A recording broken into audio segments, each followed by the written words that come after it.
Let's take a look at example 2.2.4. And this is going to be actually what we call a vertex model. And I actually didn't do this one last time, but I'm going to do it now. This vertex model is used in computer graphics a lot. So this is the foundation of this model. This is obviously not what you see on PlayStation currently, but it definitely gives some foundation. So we're going to actually define three vectors. We're going to define vector 0, 0. We'll define vector 2, v2, will be negative 1, 1. And then vector v3 is going to be 2, 1. And then we're going to visualize on a coordinate axis.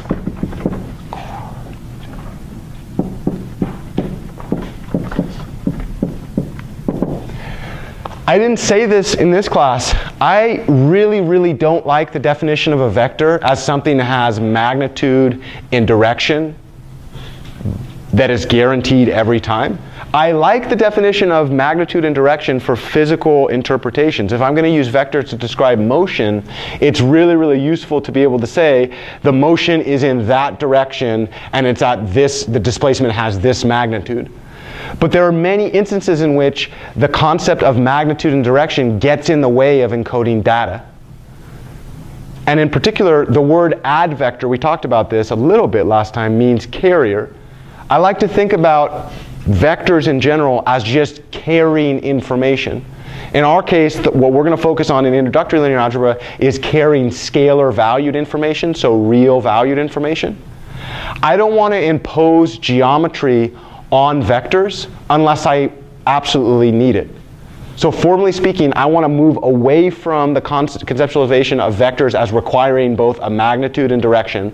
That is useful in a subset of physical applications.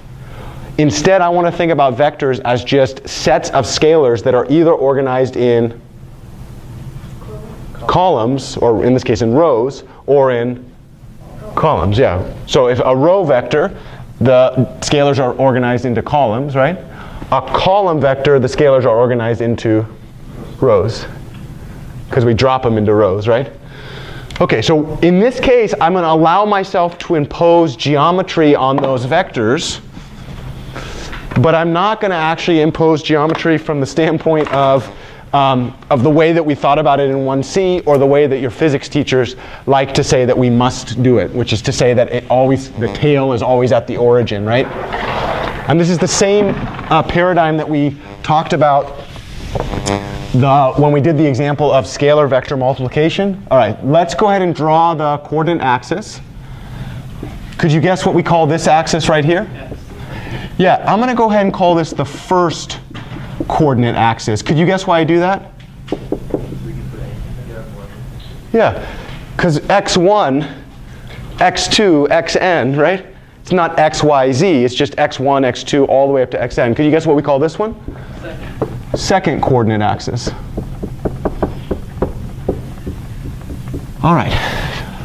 So we're going to go ahead and write 1, 2, 3, 4, negative 1, negative 2, negative 3, negative 1, negative 2, negative 3, 1, 2, 3, 4.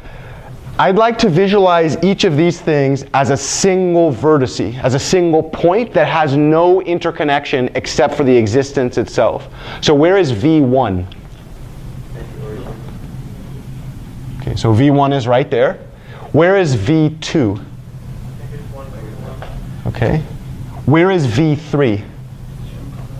2, 1. Right now, the way that we've written this and the way that we're imposing geometry, these are the visual representation of those vectors. There are no interconnections between those sets of vectors. In particular, later we're going to see a way that we can construct matrices is to do something called an edge table. So if I have a vertex matrix, in this case my vertex matrix would be 0, 0, negative 1, 1, 2, 1.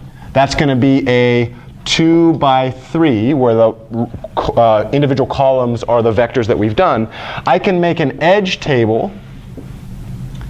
And in this case, I might say, okay, my first edge is going to connect vertex 1 to vertex 2. The moment that I've done that, now I'm tracking the fact that I expect interconnections between those.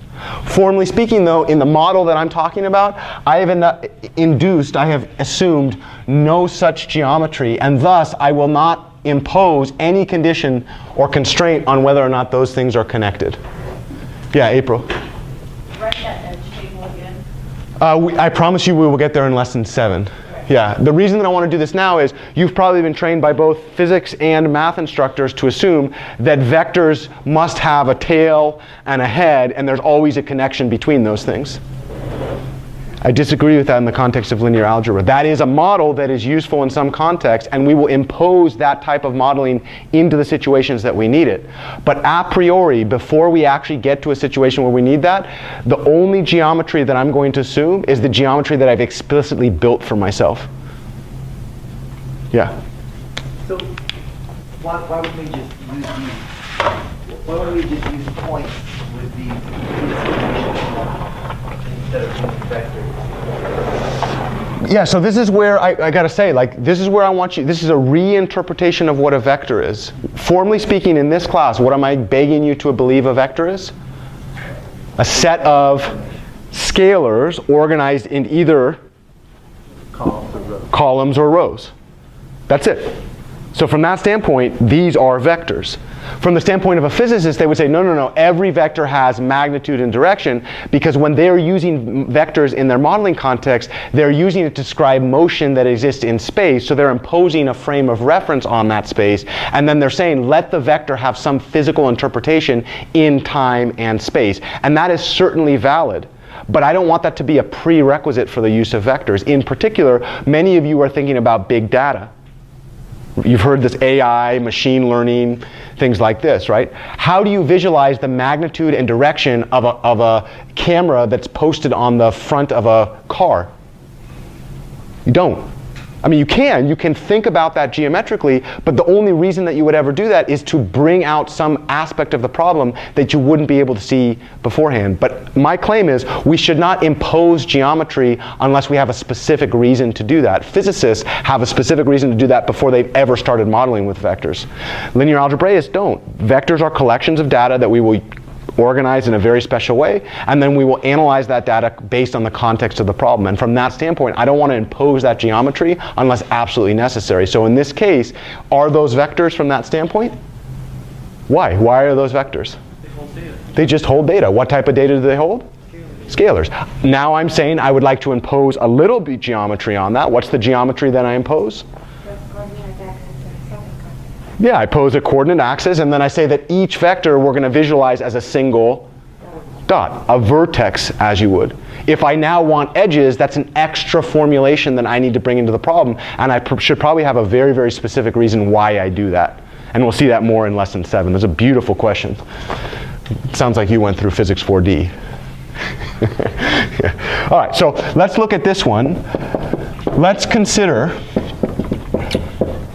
I suppose I call that S equal to -1, -2.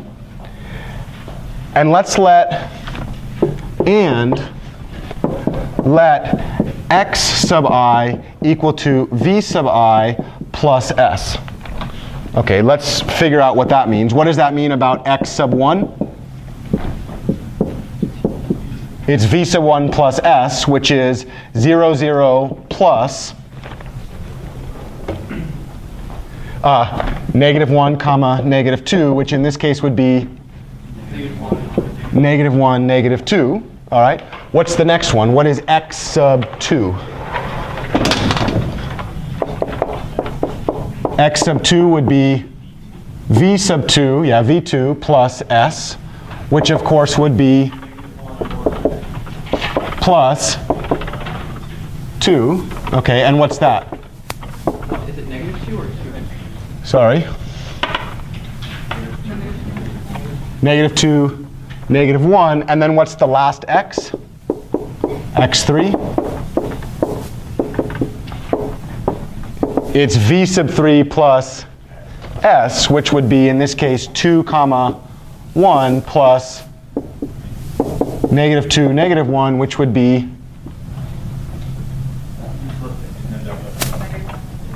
negative 1, negative 2, which would be 1, negative 1. Okay, let's look at what's happening to the vectors in our space via addition. So in this case, we had the starting vectors, and I should probably have labeled them so I have a very, very clear visualization of what each of these things starts at. So let's call that V1, we'll call that V2, and we'll call that thing V3. Okay. What happened when I transform my space via affine transformation? In other words, when I added a vector to the entire space, to everything, all of the vectors that I had started with. Yeah, so let's take a look. So what does x1 become? Negative 1, negative 2. So the middle point went left 1, down 2. Okay, what about x2? Negative 2, negative 1. It was up here. It went left 1, down 2. Okay? What about the last point? What about the one that was up at 2, 1? Cross 1 down. Yep. So what did vector addition do in this sense? When we added the vector s to all of these things, what did it do? Yeah, s means shift. So it literally shifted the entire space, or the entire set of vectors, 1 to the left and 2 down, which is different than the interpretation of what was happening in scalar vector multiplication, right? What did scalar vector multiplication do? Yeah, it either stretched or compressed the magnitude of the vector, and then the other thing that it did is it rotated. Either it rotated 0 degrees, didn't change the orientation, or flipped it, changed the orientation if the scalar was negative.